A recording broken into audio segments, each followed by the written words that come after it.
It's not like in there where you'd had like the background air sounds because this recording bus and they're so shitty.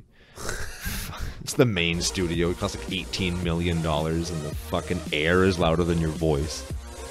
Hey, listen to Commander Cookout Podcast, episode 100. I'm Brando. I'm here with Ryan, and today we're going to celebrate 100 times that I have said this to you, with you. Now hit our theme song!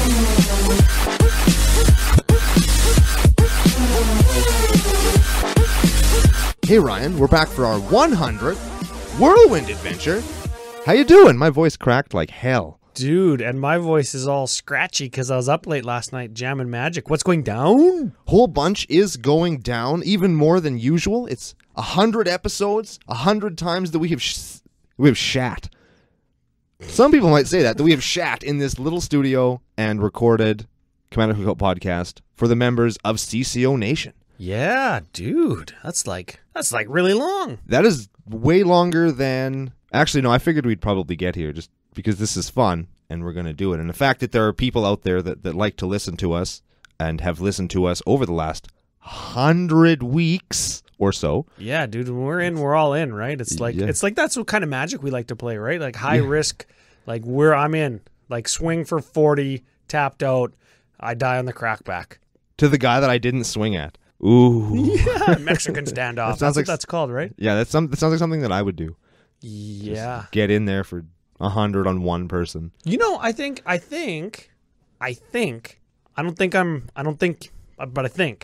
might have turned a new leaf. What? I did not attack somebody for unblockable infect damage last night when I was playing because I didn't want him to be eliminated from the game. What? It was a 5-player game, and the person was Jesse. F you, Jesse. I have a theory about that, and I'm gonna rock your world with it in a second. Finish the story. He had an Elenda the Dusk Rose, and it was like a 50-some. And there's a Blood Chief Ascension online, so if anything goes to your graveyard, you lose 2 life for each thing that goes to your graveyard. Right. And we were planning on killing the Elenda, so he got like 60 tokens and then wrathing so he would die.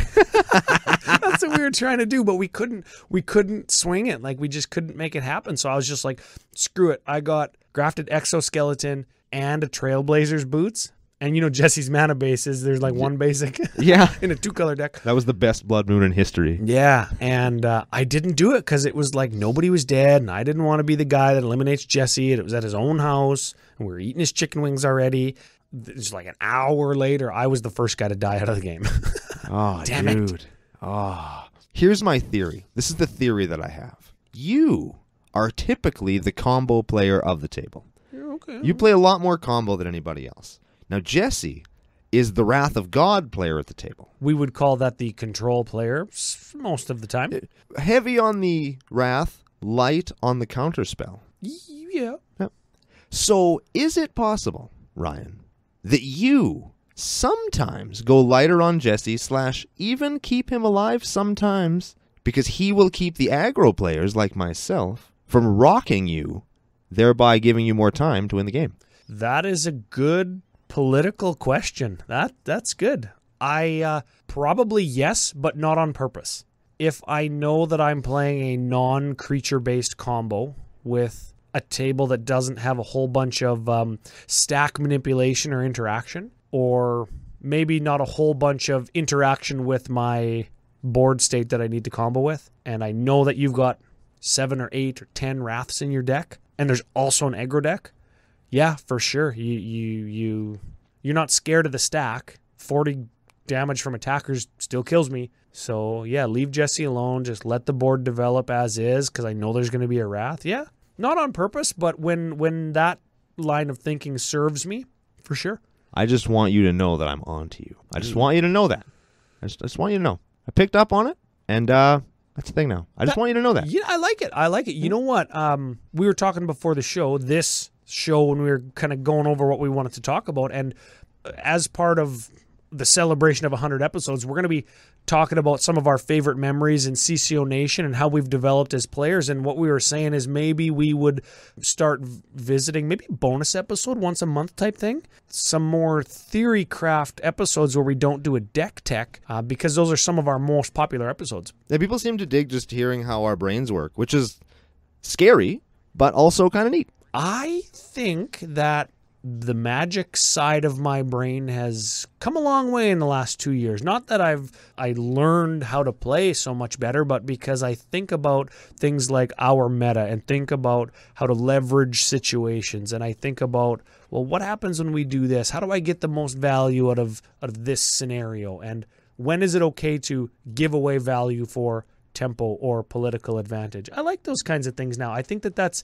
the hardest part of the game to develop is when is it okay to give away value, and how do I politic, and how do I make other people do what I want them to do without, giving too much away. I play Lightning Bolt now. Whoa! Mm-hmm. You know what? We hinted at it last week. We talked about in the first weeks of the show, EDH Rec stats on the downward trend in average converted mana cost. And we are just, I guess, poster childs for it now if you're playing Lightning Bolt.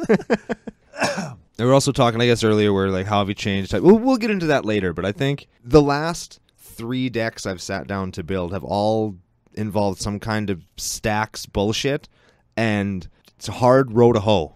It's hard to get out of that mindset. It's been so long building that damn stacks deck. Now all of my decks are just, it's like, oh, no, I don't want to be this guy. I don't want to play this anymore. I think in building a stacks, like a proper stacks deck with Tangle Wire and Null Rods and Smokestacks and all that jazz, you've discovered that control is a better strategy than aggro, and you're trying to, sorry aggro players, you're trying to fit those types of things into your regular deck building protocol, and that makes them feel like stacks decks, but really you're just building a control deck.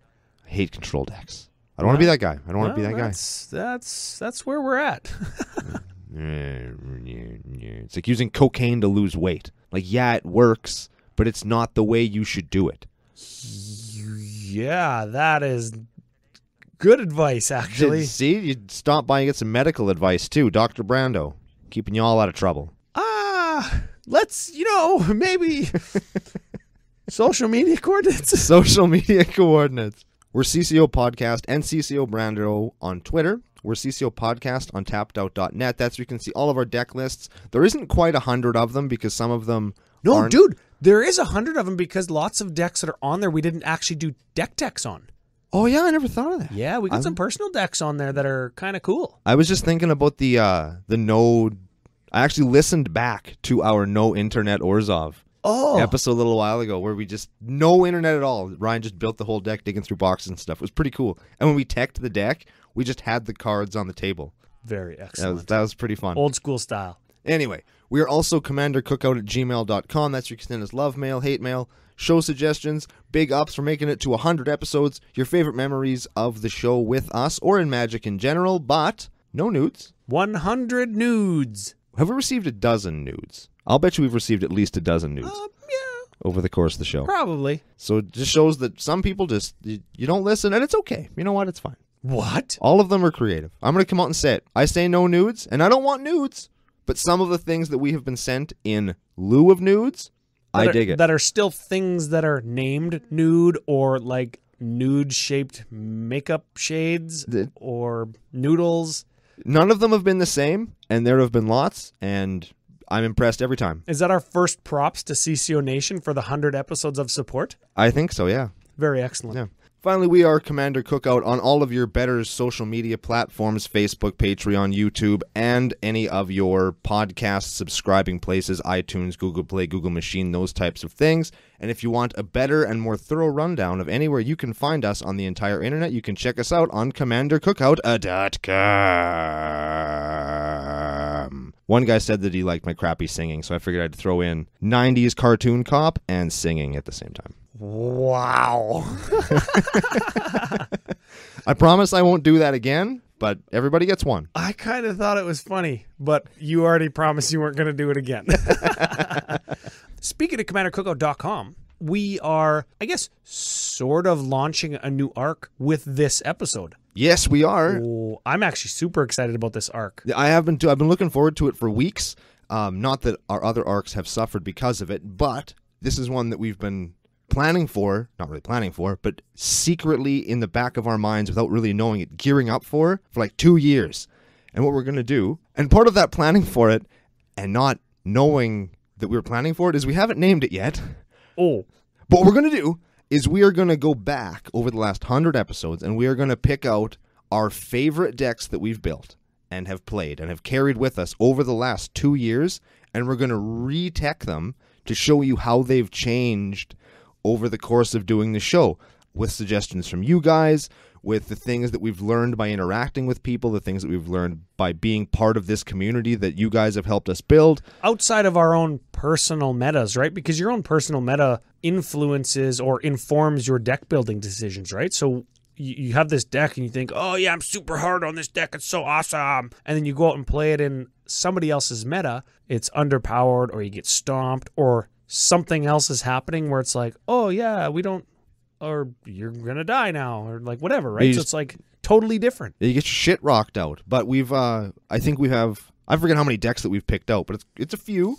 So over the next few weeks, we're going to look back at some of our more favorite decks that started off as one thing but have morphed into something a little bit different, maybe the same deck but doing something totally different, or how a deck can go from being something that is one thing and being changed into something you would never recognize in a million years. Yeah, it's like 3-color janky aggro deck that morphed into like this weird 2-color combo deck. It's not even the same thing. It's in. I don't even think any of the cards even the same.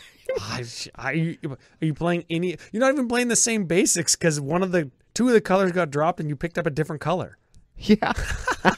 So it sounds off the hop. It sounded like, oh, they're just recycling old decks, but not necessarily, because some of them have changed into completely different decks. Different commanders, different everything. Yeah, the commanders have changed. The strategies have changed. Just the way things have changed over the last 2 years, and we're going to go over all of that over the next few weeks, and we're going to have a great time with it, and so are you. Yeah. We hope. And this serves as not only the 100th episode celebration, but also the kickoff show for that, because we are going into some of how our deck building processes developmentally have changed and how our theories have changed and stuff. But before we do, new arc means new giveaway. It does. And we've got a few things to give away. We figured 100th episode, it's big time. We're really grateful to even be here with you guys, so we're doing a little bit more to give back to you this month. Very excellent. First thing, a little faux pas with the courier, but they're in Saskatoon and we got to go pick them up. We've got our first shipment of Commander Cookout stickers. I knew I'd get to play that at least once during the episode. Stickers are air hornable? Totally. Sure. It's our first official merch. Oh, yeah. We've never had merch before. Now, thanks to everybody in CCONation and all of that, we have merch. Very much so. So, of course, we are going to have piles of stickers with us available to members of CCONation that we meet at GP Calgary, Magic Fest Calgary at the end of March. MF Calgary? MF in Calgary. I like that. We're going to MF in Calgary. Yep. So that's the first thing. Second thing, any new patron during this arc, you know how we do a patron sign-up gift? You're going to get Commander Cookout stickers. So that's what that's going to look like. And they're fun. We haven't seen them yet, but we think that they're going to be pretty awesome. We assume that they're good because the people that we ordered them from aren't terrible. Yeah, just their couriers are. Oh, man. Pull back the curtain a little bit. CCONation, if you had a courier that actually phoned you and said, "We can't find your house," would you ever use that courier again? In an era where everybody has a GPS tracking unit in their goddamn pocket, how do they not find your house? Your house has the address numbers on it?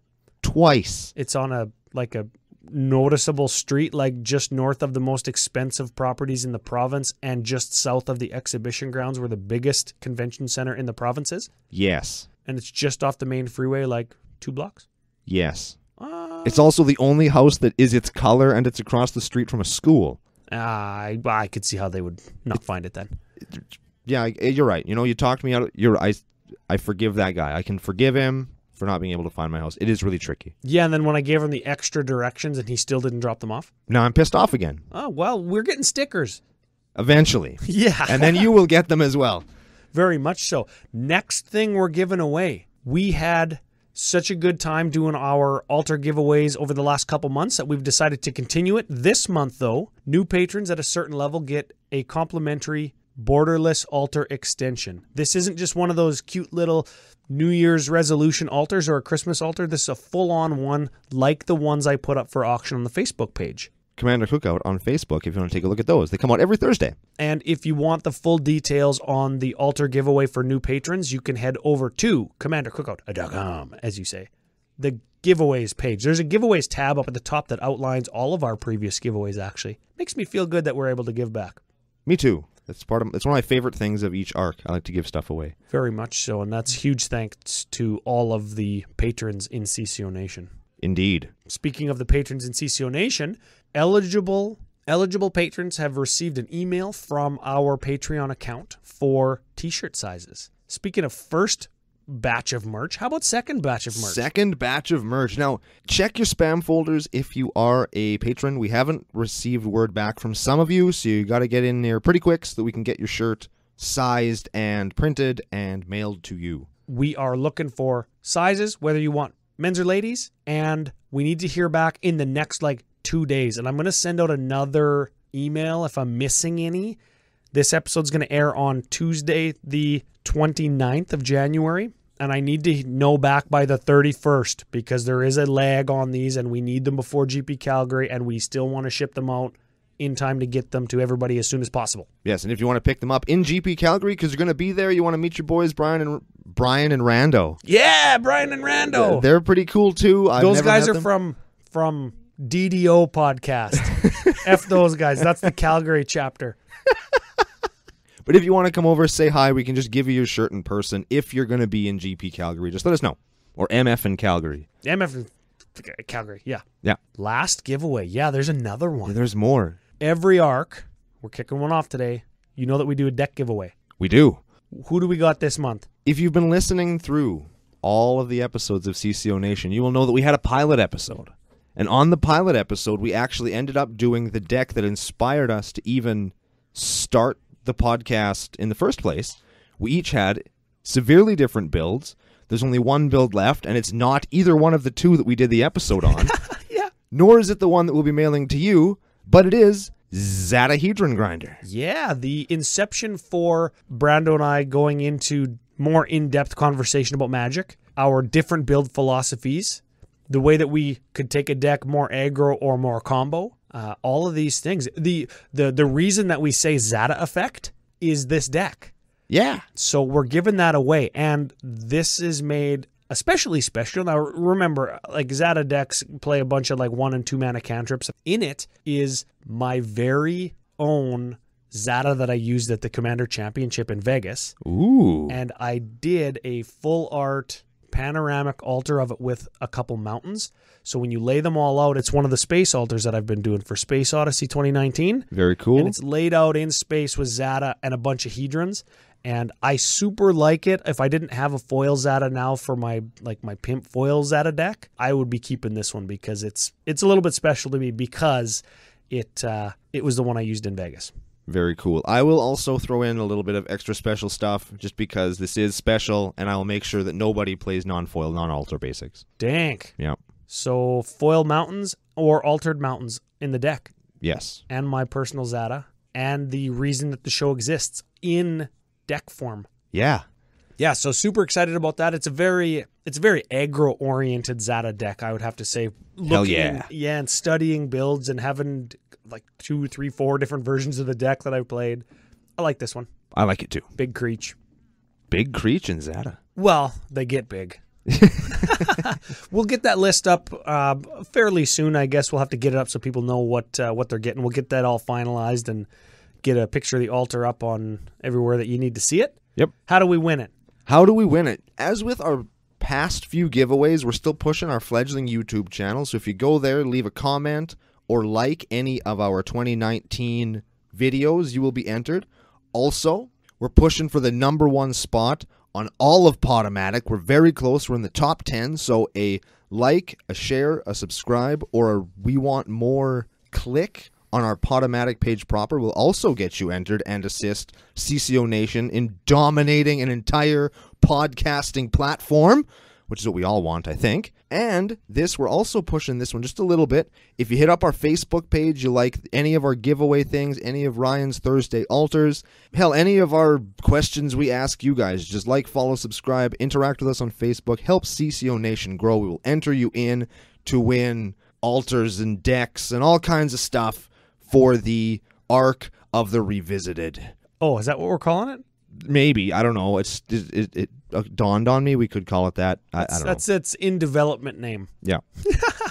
The biggest thing with Facebook is the shares, right? Any of our posts that get shared, you share it, and any of your friends that play Magic see it, right? And we want to make sure that we're reaching as far as we can. And speaking of reaching as far as we can through sharing and wanting more, you dirty audience, the first real CCONation thing that I wanted to look at is I'm going to call it a worldwide audience.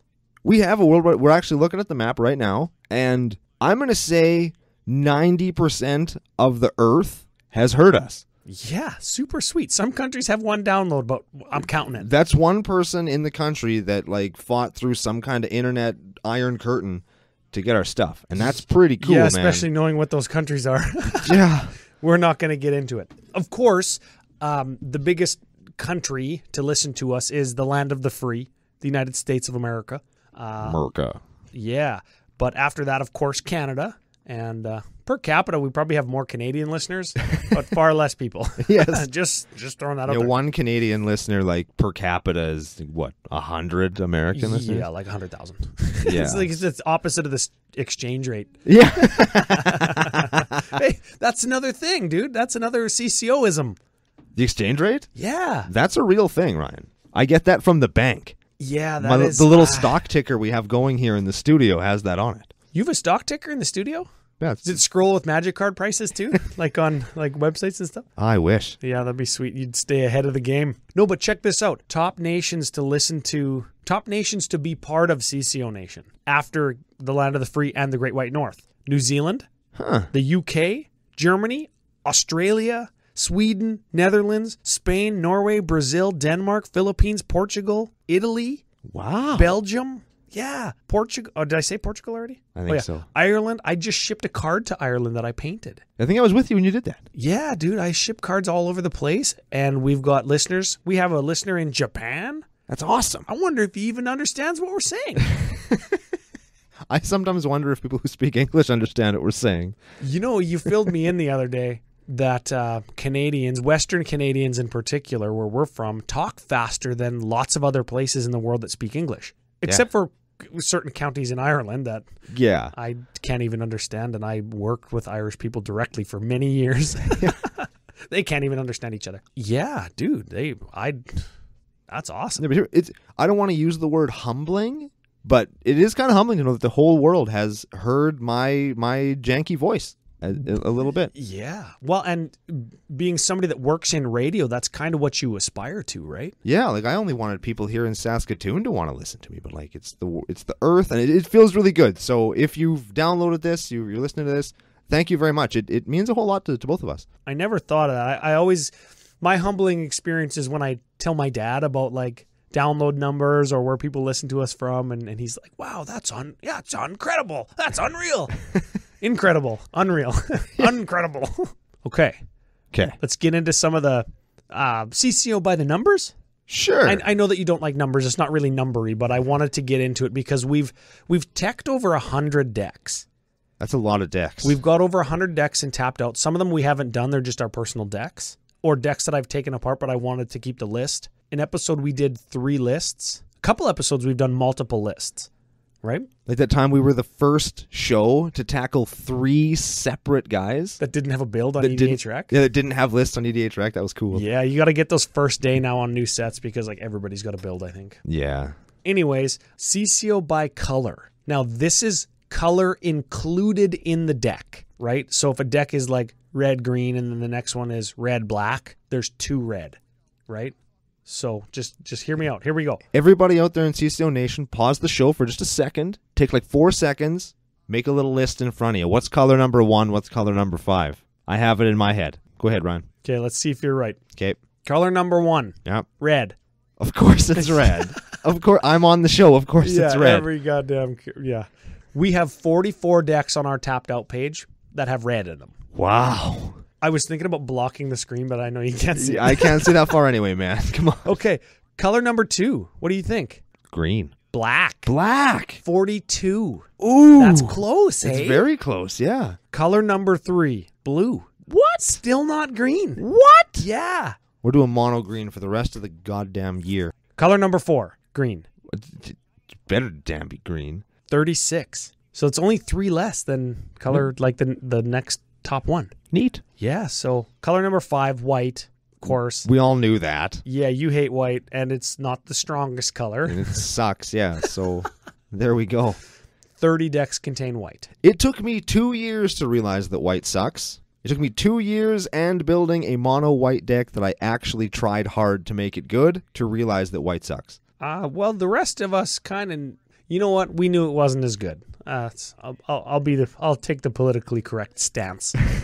I will not. I think white sucks now. I still think that there's lots of stuff in white that's good, but comparative to other decks, It doesn't have as much depth. Yeah, it's shallow and it's no fun. Yeah. It's the kiddie pool of Magic. Whoa.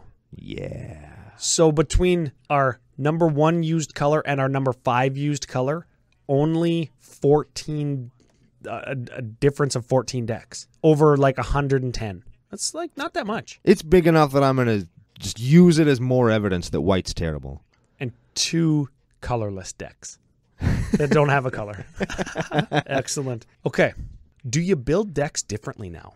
And specifically when you approach building a deck or when you approach tuning a deck after you've ran it through a couple times, like, or how many times do you run it through before you start to tune it? Like, what does that process look like now versus 2 years ago? I think that the process is mostly the same, but I'm a lot harder on my ideas. Like, I build decks for the show every other week. We try to switch on and off. We touched on a little bit earlier where I'm kind of looking at a more kind of stacksy play style, which is kind of like, so I'm a little bit less aggro-y all the time. But the main difference that I've found is that I have lots of ideas and lots of things that I want to do, but it becomes a lot harder to get me actually motivated to get cardboard to build some of my janky deck ideas, where before I just build 2 decks on the weekend and just Dude, check this out. I'm not even kidding you. This is my next note on our show notes. I don't like talking about the notes very often, but my bullet point is, do you have more ideas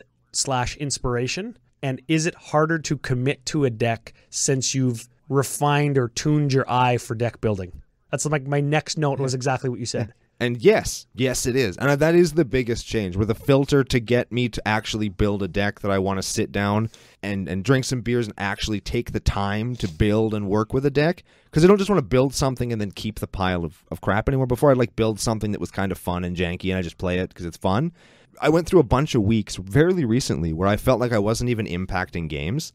And that was kind of, not a feel bad, but it's like, you know what, I feel like I can do better. I'm better than this. You want to have a meaningful experience, right? Yeah, and a unique one every time. That was one of the things that we leaned really hard on over the last, not so much the last couple months, but the first like year and a half, is unique gameplay experience every time you sit down. And being non-impactful every time makes you feel the same every time, even if you're doing something different. If it's not meaningful, it's the same feeling. Yeah, and I don't have to win, and I do have to have fun, and I do have fun because my playgroups are fun. I'm playing a fun game with my friends, but the outcome of the games that I was playing for a long time were probably going to be the same whether I was there or not, and that's kind of a crappy feeling. Yeah. So now all of my decks kind of, okay, what can I do? My new spoiler, I'm going to spoil it here on the show. I've only told one person what my newest deck plan is. I'm doing Mardu Enchantress. What? Mardu Enchantress. I've been working on it for like 2 months trying to make it good. No. And I've been slowly acquiring pieces for it. It has a value smokestack in it. I love a good value smokestack. Yeah. What in the actual? Well, it turns out that Assemble the Legion and Smokestack is like the best combo in Magic. Yeah, they scale Yeah. side by side. Yeah, and I'm sure that isn't a revelation for lots of people listening because you're all real smart, but I never thought of that before. Well, it might be because they're not all assholes. Okay, well, shut up, Ryan. If you want to make your Boros deck better, you're already playing Assemble the Legion, throw in a Smokestack. What have we become? What is this? hey man, I'm just throwing it out there. I'm throwing it out there to CCO. Okay, you ever want to just wait? I got this. This is very CCO. So we go to edhrec.com to check our spiciness rating, right? Okay, so you go into your random Mardu deck, since that's what you just said, or your random Boros. Oh, I can only attack .deck. How many fucking smokestacks are you going to see in the stock list in EDHREC? Yeah, okay. This is pretty CCO still. It's pretty good, and it's going to be worth it. It's going to be a lot of fun. I'm really looking forward to playing the deck. I didn't get a chance last Tuesday when we all got together, but I think it's going to be fun. There was a few cards in the new set that just came out. It would be yesterday as of the recording of us sitting here, but I'm pretty pumped for it. Sweet. Are you playing the Enchanter Daxos that gives you an experience counter thing? Hell no. Oh. That's in the stock list probably. There is no stock list for what I'm doing. But when there is, he's going to be there, and I don't want him to. I'm going to be spicy out the gate, and I'm going to stay spicy. Yeah. I don't just get spicy. I stay spicy. I like it. You don't just try it and be like, yeah, it needs more cayenne. You're like, screw it. I'm dipping my balls right into the habanero. Yeah, that's that'll it. Stay spicy for a long ass time. Trust me, I've made lots of salsa and then went to the bathroom. What about you, man? Like what? Well, you know what? I had that note. Do you have more inspiration? Yes, I do. Of course we follow people that tweet lots like F.U. Dean Goody and Max Crandell, or the CMDR guys in general, like have a whole bunch of really insightful kind of like I call the tweets like one-liners, where it's like, hey, play this because it's good and it doubles like that, and it's like, hey, yeah, that's a good idea. I could like kind of build a theme, or I like deck building. I think that's one of my favorite parts of the game. I like figuring out where cards are good and why they're good, and optimizing and stuff like that. I like finding that kind of stuff. But yeah, the barrier to entry is a little bit higher. So much so that I actually have less decks than I did a year ago or 2 years ago, because not only are cards expensive, I make far less money than I used to. That's another thing. I want to be able to play the decks that I have to a T. I want to know 100% of every single card in every single deck, and I want to be able to pilot that deck to like pinpoint accuracy. And I just wasn't able to do that when I had 16 decks. So I went down to 15, then 14. And then I thought, oh, all the mana bases in these decks are getting better. What deck don't I play? Oh, it turned out it was a 5-color deck. You know how many land bases can get beefed up with like a 5-color mana base getting torn apart? Several. So the decks get more consistent. They get a little bit, not necessarily higher powered or more competitive, but just smoother and easier to play. And making a deck easier to play, easier to pilot, generally for me means that it's going to perform better, because decision making in that deck is going to be easier. Right. So that's how I'm looking at it. I'm not so much brewing other than for the show, as I am very much deciding what I want to play and how I want to play it. Even so much as taking like one of my favorite decks right now. Me and you are currently discussing how to tune my Animar deck. Yeah. So it plays a little bit more. I'm raising the floor of the deck, even though I'm chopping off the ceiling a little bit, because the ceiling was already high enough that it didn't have trouble winning. When the ceiling is win the game, and then when you chop it down and the ceiling is still win the game instantly, you're not losing a lot of power there. Yeah, so if I can chop the top 5% of the deck off and still have 5 infinite combos in the list, but it makes it like 50 or 60% more consistent on turn 4, like that's really good. So that's the kind of stuff I'm looking at, right? Doesn't necessarily mean all my decks are being tuned and turning into competitive nightmares. It just means that I'm making them better decks. So that's kind of where that's how the show has evolved me. That and value. I want to maximize when I do things. How do I get the most value out of this? That's what I'm asking myself constantly in the game. I think that's my main level up, besides building 100 decks, is how do I get the most out of each card that's in the list? Because you only get about 60 cards, right? 65 cards. How do you get the most out of each one? Even those 65, you might only see like 20 of them in a game. Such a bad feeling. Well, that's why you got to maximize it. I know. That's depressing. That's a depressing stat, Ryan. Oh, sorry. That's a depressing stat. I want to play all my sweet cards every game. Okay, let's move back into something that I think you'll approach from a positive standpoint. Ooh. The newest members of CCONation. whether they're new to us or new to Magic. Sure. What do you say to those people after doing 100 episodes of CCO Podcast? Not only words of encouragement, but when they're looking to become masters of the EDH format, if there is such a thing, what do they prioritize on getting good at first? Getting good at the first thing you need to get good at. Assuming that they already know how to play Magic. I always assume that with everybody I play with. The first thing you need to get good at is when people tell you you're bad, is not to listen to them. Even if they're joking. Because sometimes like, what are you bad? And you're making bad decisions, you're making poor decisions. You got to realize that that's part of learning. And sometimes when you make I'm going to use air quotes. You hear that? I hear it. You're not being bad. You're making a decision based on your strategy, based on your deck, based on your knowledge of what you've put together. And if somebody thinks that you're bad or says that you're a bad player, it doesn't mean you are. It just means that you're either learning or you're doing something that they either don't understand or can't figure out. And that's good.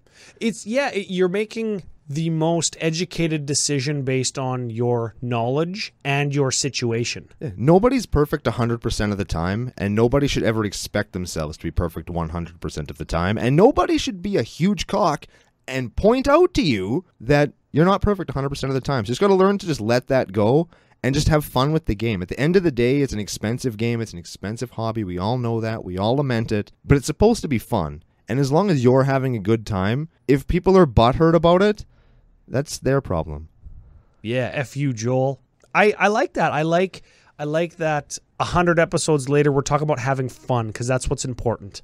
And you had alluded to it earlier. You're playing a fun game with your friends. And even if you're not playing with your friends, if you're having fun, those people are very suitable analogs or synonymous with friends because you're having the same experience with them, even if they're strangers. Maybe they'll become your friends. Who knows? Yeah, I've made a couple friends over local guys that we've played with at like different local EDH where you just show up and it's like $5 buy-in and like the winner buys packs with like the store credit you win and everybody just gets a pack. It's fun. Yeah, it's a good time. And those guys have become my friends, so shout out to you guys. I don't know if you want to be mentioned on the show, so F you, I'll just not name you. You know who you are. Yeah, that's what's important. Okay, speaking of going to events and stuff. Events and stuff are fun. We'll be in MF Calgary. Yeah, I like that. I'm going to keep saying that. It's a blatant plug. Sorry, guys. There will be beer. Yeah, there will be. It's Calgary. I'm just throwing that out there. Yeah. Favorite moments over the last 2 years with or directly involved with CCONation and or at events? What was your favorite? What did you like? My very favorite one was the I can't remember. I'm bad with names, so I apologize to you. I'm sure that you're listening to this and are very upset that I can't remember your name. We met him and his son at GP Vegas, and it was the very, very first time anybody had ever asked me to sign a card before. That was the guy that asked Joel to sign a card. Oh, you're F.U. Joel? It just felt really good to be like, oh, you're Brando and Ryan, you have to sign my... And they weren't like janky shit cards. It was like... We signed a couple foil swamps and a Zakama. Yeah, we defaced some actual value with our signatures, and that's awesome. That was really cool to have somebody that wanted like a memento of meeting us to just kind of be with them. That felt really good. Yeah, super fun. And I think the whole GP Calgary experience was, that was really fun. And I think the whole GP Vegas experience was top notch, right? Yeah. Not only is it a huge event and there's lots of high profile stuff going on, it's in Vegas. It was in the middle of a heat wave, so it was like pool central, iced drinks, beer, the strip, and then Magic, and it was awesome. It was pretty good, yeah. I bought a Commander Fanatic package, and me and Joel ended up walking out of there with like 3 booster boxes of Dominaria and sleeves and land foils and stuff from the vendor, and that's all fine and well, but like we met Don Miner from EDHRec.com. Funny storyteller, I'll tell you. He told me a 10-minute monologue of him kind of just bitching, then he apologized for it, about some dude at one of his Commander tables playing mono black trying to resolve his ad nauseum for like 12 minutes because he timed him on his watch. He didn't even win. As is standard protocol when some of us ad nauseum. Yeah. I don't win very often when I cast that card, I'm just saying. So that was super fun. We met a ton of listeners CCONation at large, I guess, right? And they always tell us funny stories, but it's usually predicated by, hey, F you, right? Yeah, we had that. I was at a garage sale one time, and some dude rode by me on a bike and gave me the finger. F you, Brando! I was like, what? And he just drove away. Yeah, the people I was with were like, oh, screw that guy, man. I was like, no, that was awesome. That was great. And it doesn't just stop with the listeners of the show. Like, there are other content creators that we not only interacted with in Vegas, but also since then, right? Like, we did the auction from Skooma Altars for Wedge from the Mana Source when he was going through some medical troubles. Yep.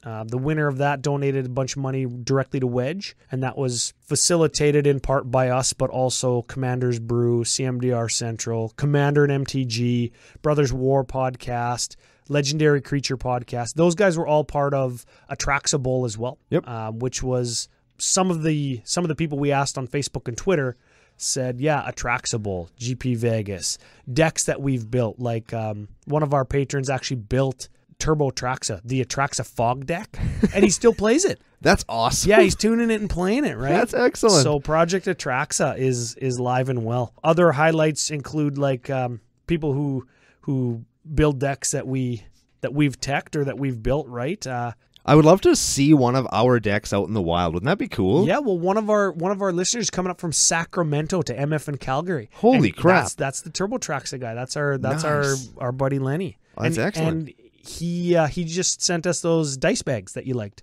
Oh man, can I tell this? I'm gonna tell the story. I didn't know this was happening, but I never tell Brando anything. I just give him stuff. yeah, Sorry. one of the coolest things that has probably ever happened to me ever. Like where I come from, when somebody makes you something, it's a big deal.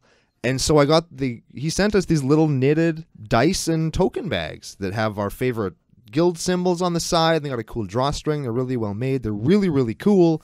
And this dude like made one and sent it all the way up here just for me. It had my name on a little tag on the side. It's so cool to have somebody just go through the effort for you. I was so goddamn close to trolling you and getting a Gruul one and getting an Azorius one. And I was going to huck the Azorius one across the table at you. Hey, I got you something. It's from one of our listeners. He gave you an Azorius one. And you would have said, what did you get? I got a Gruul one. And you would have lost your ever-loving mind, and I didn't even think of it until it was too late. Until I was already super, like, looking at the thing, and it was awesome. It was so cool. Yeah, super cool. I'm still trying to find a way to fit my box that I keep all that stuff in currently in the bag, but I'm going to figure it out. So, a couple other highlights. The hate for Max Crandell. And it's all in good fun. But F that guy. Yeah, F that guy right in the ear. It's a good thing he lives in Wisconsin and not somewhere better because... Yeah, so just FYI, everybody. Anybody who isn't Max Crandell or the CMDR guys that is in Wisconsin and doesn't like us because we rag on Wisconsin so much. Yeah, blame Max Crandell, dude. Yeah, it's directly his fault. Yeah, you want us to rag on another state? Kick out Max Crandell. And whatever state he goes to? Yeah. Minnesota, you're next. Who knows? Funny nicknames, right? That's another big highlight. Patrons at a certain level get a CCO nickname, and it helps us remember names, right? Like when you're John Smith and there's like 100,000 of you in North America, it's like, oh, this is whatever John Smith, whatever his patron name is or his Twitter handle is funny, so we like make fun of it, and that's how we remember you. Yeah. So good on you guys. Guys like the Deech and the Dooch. Oh, so good. Guys actually use their nicknames. That's really cool. We impacted a life. Yeah. Yeah, very much so. And of course, all of the funny things that arise from YouTube comments. I know it can be such a terrible place, but our YouTube comments are always either something really funny or something positive. Brando is Bay, for example.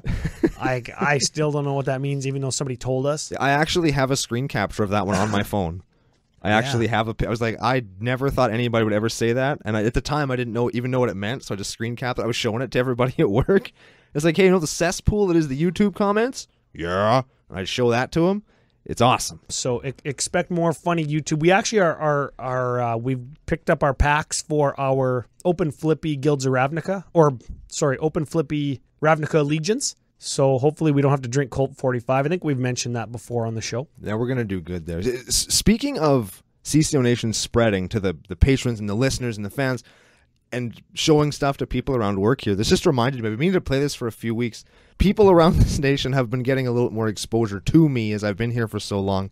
And as I've been doing the show, I've started making jokes that we make on the show here at work, which sometimes gets me in trouble. But the other day, one of our actual radio show hosts, like an actual provincial guy, heard by 100,000 people every day, said, I can give you the background to this, but you won't need it when you hear the clip. He said this on the air.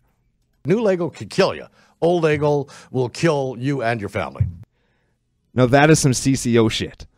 Because old Lego's like super expensive. Yeah, because old Lego's super expensive as you compare it to new Lego. If you go and you're collecting something that is old, look at Magic cards. You want a beta card that's been printed in like M20? Look at the price differential. Lego's basically the same. Yeah. Yeah.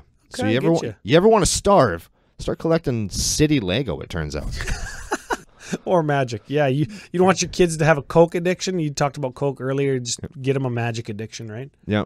That's See, okay. Magic, you'll stay skinny too because you can't afford to eat. Oh, well, you might drink more Mountain Dew. Just throwing that out there. That could be an MTG wellness article on CommanderCookout.com. Don't drink Mountain Dew. Well, I mean, whatever, unless you mix it with like Captain Morgan. That's actually good, dude. It's good. Okay, so we got the best audience around, right? I think we've established this. 100%. We've established over the last 2 years that you've turned into a dirtbag. Yeah. And I guess according to the world out there, I've been a dirtbag the whole time because not only am I the combo player, I'm the guy that won Scumbag of the Year from the CMDR guys, and I sold another famous podcast, The Farm, and backstabbed him. Sorry I didn't take your shirt off before I poked a hole through your spinal cord with a knife. Sean, sorry. I'm not sorry about that. I'm just sorry that I couldn't have. Well, I guess I was there. Here's the thing. I asked, do I do this? And you said, oh yeah, of course you do it. Of course you do. Of course you do it. Yeah, I was knife right. Do it. I was like knife right in the face. Of course you do it. I was holding the knife in a Traxa bowl that stabbed Sean Tabaris in the back from Commander's Brew. And you grabbed my hand and plunged it into his spine. Yeah. I grabbed your hand in his chair, and I spun his chair around to expose the back, and then just guided it in. Oof. Yeah, I guess that got dark real quick. But that's how we do around here at Commander Cookout sometimes. When it comes right down to it, we're having fun. And sometimes we win when we have fun. And sometimes selling somebody up the river is fun. Yeah, I guess so. When you're in the dirtiest city in the world and you do something this dirty, that's fun. Okay, last thing I want to touch on because we've established that CCONation is the best nation. Of course it is. I want to go back to finish up with a little bit of a techie magic thing. Okay. Your biggest level up moment. Your biggest skill improvement over the last 2 years. That's kind of a hard one. What are you better at now, deck building aside, Magic as a whole? Or is it deck building? We can take this right back to GB Vegas again because it happened right there. When I was playing, I brought what I thought was my most fun deck because my goal in GP Vegas was not to do well, was not to win, was not even to meet new people. It was to... You're talking about the Commander Championship. Yep. Okay. I wanted to get voted as the most fun and interesting deck. So I brought my Norin the Wary deck, which at the time was the Jack in the Box with Neheb the Eternal. Yep. And surrounding him was like this chaos coin flip shell that was just turned the game upside down like a toy box and dumped it on the floor. And it was crazy. For the most part, everybody received it really well, but there was one game I was playing in where one guy was like, kind of like you were sometimes when it's late in the night and I'm slowing the game down with my chaos shenanigans. I just hate confusion in the ranks. That's it. He was just like, why are you playing any of those cards? I can't believe that you would come to a thing like this and slow the game down. And it's like, I'm here to have a good time, and I'm hoping that, and I'm not directly interfering with you. Plus, at the time in that game, I was beating down a Sliver combo and a Narset deck and whatever this guy was playing. I was actually winning with my chaos garbage. It was it's not like I was just slowing the game down and stalling it out. But the thing that I leveled up the most with was when I build a deck now, and specifically when I play that deck, if I have weird inclusions that are maybe just totally corner case and only there for when I have 8 lands and 2 cards that I can't tutor for, I find ways to, angle shoot isn't the right word, but to take this card, whatever it is, we'll say Cloudstone Curio, and I find other uses for the card beyond what it was intended for by me when I put it in. It's like you unlock a second mode that you didn't know was there. Yeah, I'm there to rearrange the pieces that I have of my puzzle, and even if I can't make the whole picture, I make something else. Like, I don't have the instructions for my Lego bricks, so I have to build something, and I've become much, much, much better at doing that on board. It's not sticking to a game plan the whole way through. It's adapting my play style to whatever game I'm in. I've become way better at that. Instead of like a Michelangelo or a Da Vinci Renaissance painting, you rearrange it to make a Picasso, and it's still like pretty good. Yeah, and I could still sell it for like $65 million. Besides that part, It's Picasso. you still win games. Yeah, well, that's the equivalence there. $65 million winning a game. Okay, sweet. I wish I got that. What about you? What is your biggest level up moment of doing the cast? Put me on the spot. I got this, and this kind of is something that we should all do, but through shortcuts and social interaction and stuff, we just don't do. Because we take shortcuts to make it easy, right? Like, I kill your guy. Well, in response, I'll sack it to scry 1 or whatever, right? I've really been making an effort to make sure I'm ordering any stack manipulation in a multiplayer game in my head. And I'm understanding when, even if it's non-verbally and I'm just watching what's going on, player to my left does something, and then somebody to his left does something. I don't need to do something till nobody else does anything, because That's how priority works. That's how the priority system works, right? And I'm making sure that I'm paying attention to that, so if before that first guy does anything, I still get to do my thing, and it really keeps cards in my hand longer. You know the exact thing, right? Like, I'm gonna fall. I'm gonna do something to your guy. Well, in response, I'm gonna sack it. Then somebody else out of priority order goes, no, I'm gonna kill it, right? And when you pay attention to people who just try to do something like that, then I don't need to respond. And while that seems a little bit shady, if he's to my right, he had priority anyways, so I don't need to be the guy to respond. I might even ask the guy to my right, hey, can you deal with that? And if he can, then I don't have to, right? And it's just a way to keep stuff in your hand. It's not equivalent to drawing a card, but if I can use my words to make him use a card that I would have used, that's kind of like gaining a card on him. That's what I used to call countering a spell with your face. Yeah, and I've really been making an effort to do that. So here's the thing. If you're in a 4-man pod, there's 3 other players. Every time you get them to use one of their cards, you're up 1 card on them. That's like 33% of a card. So if you can do that 3 times in a game, that's equivalent to drawing a card for nothing. You've spent nothing on that except for talking, and you were going to talk anyways. And over the course of a game, a night, a month, you can draw a ton of cards, and you keep the stack interactions and manipulation very clean in your head, so you're always understanding what's going on and when you need to do something when somebody else can't, right?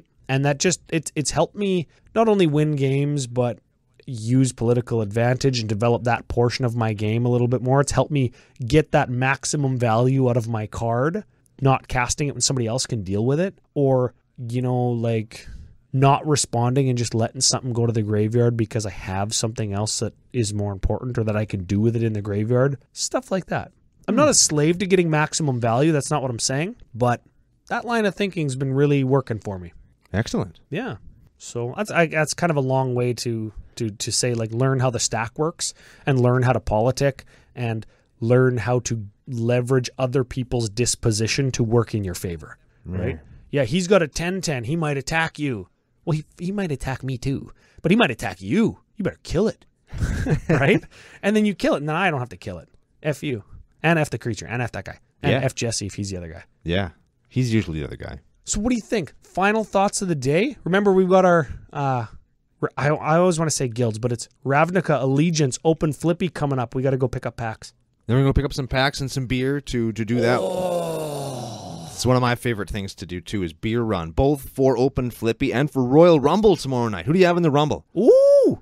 Who do I have in the Rumble? No, these predictions are going to come out after the Rumble's over, so keep that in mind. Dude, I don't know. Cena hurt his ankle. Allegedly. Yeah, okay. You should see the look on my face. It is so incredulous. If it was any more incredulous, It couldn't be. You would be in like a 90s remake of The Mask with Jim Carrey. Yeah, I was going to say like Clueless with what's her name? Alicia Silverstone? Sure. I don't know who I got. I don't know. Who do you got? Seth Rollins and Charlotte Flair. They're the safest picks. But if I bet money, I would... Yeah, because Becky Lynch has got the rematch with Asuka. Yeah. And Charlotte Flair is going to get her rematch by winning the Rumble at WrestleMania. I was on Charlotte or Becky, whichever one didn't win the rematch clause thing from SmackDown the other week. Yeah. For sure. So there's that. You all know better than we do at this point because it's already happened. And do you have Balor to beat Lesnar?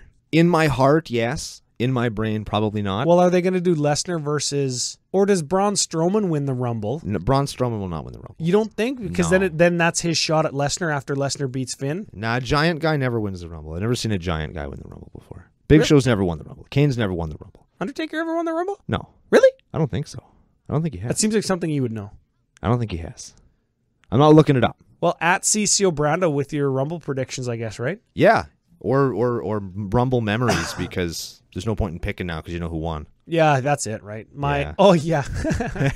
At CCO Brando with you're an idiot for picking who you picked. Yeah, you could say that too. That's fine. I'm not always right unless it's a movie. Anyway, we're not going to get into mutant powers. We're running short on time. So we're going to do beer. There's going to be an open flippy.drinky in the next couple of weeks, so be on the lookout for that. Our current giveaways, plural, there will be more. One of them for a Zatahedron grinder deck and a couple of altars from my boy Ryan. You can get into those by following us on Facebook, sharing us around there, helping us grow there. Same goes with YouTube and Podomatic. You help the show grow, you'll be entered in to win one of our super sweet giveaways for the Arc of Working title. And all of that will be at commandercookout.com/giveaways. That's our giveaways tab on the website. Final thoughts.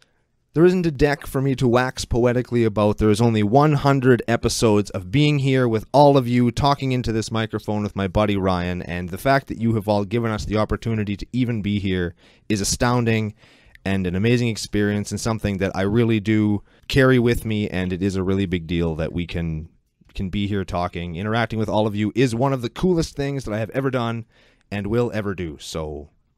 I thank you on behalf of Ryan and everybody else who's a part of CCONation, everybody else behind the scenes who makes these shows possible. So F you to every one of you, and we will be back again for the 101st episode of Commander Cookout Podcast. Hit our theme song!